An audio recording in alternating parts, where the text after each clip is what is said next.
The light that bled through the sand-colored canvas walls of the briefing tent was the color of sickness. It did nothing to keep out the Kandahar heat which pressed in from all sides, a patient and searching thing that found its way beneath my fatigues to lay claim to the skin. My team, called Ares 1, sat on trembling folding chairs about a table of scavenged plywood.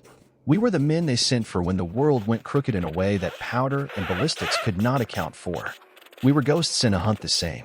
Across the warpwood from me sat Elias Vance, who we called Deacon, and he polished the dark eye of his spotter scope with a studied and nearly unholy calm. His quiet was a stone island in the river of my own disquiet.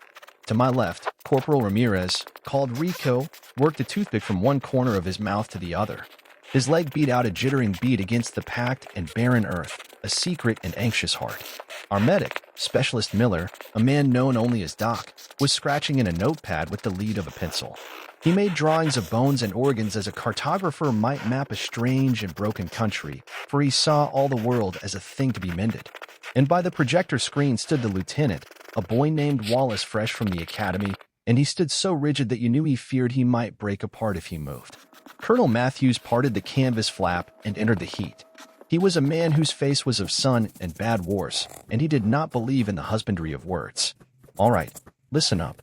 A wan and sterile light bloomed against the screen. It showed a geometry of sand-filled barriers and tents, a fleeting human scar upon a land that would not long suffer it. The outpost was a child's toy set at the feet of a jagged spine of mountains. The Hindu Kush, a boneyard of nations. This is forward operating base Kilo 7, Matthews said, and his voice was flat as a shovel blade. As of 0400 yesterday, it went dark. Rico's toothpick fell from his mouth and lay dead in the dust. Taliban.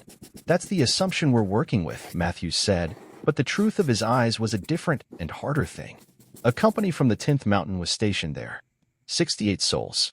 Kilo 7, unofficially known as the Devil's Anvil, was established 3 months ago to monitor suspected smuggling routes through the Toragar Range. He touched a key, and the image grew, the camera closing on the wound. You could see no fire and no ruin and no sign of the violence of men. It only looked scoured clean. Empty. Radio's dead. No distress call. No satellite pings from their emergency beacons. A drone passed this morning showed no signs of life. No bodies, no hostiles. Just nothing. A quiet fell in the tent then that was older and heavier than our own. Command wants this buttoned up, quiet. They're worried it was a new chemical agent, maybe a mass desertion, though God knows where a man would desert to in that country. Your job, Sergeant Carter, he said, and his eyes found mine and held them.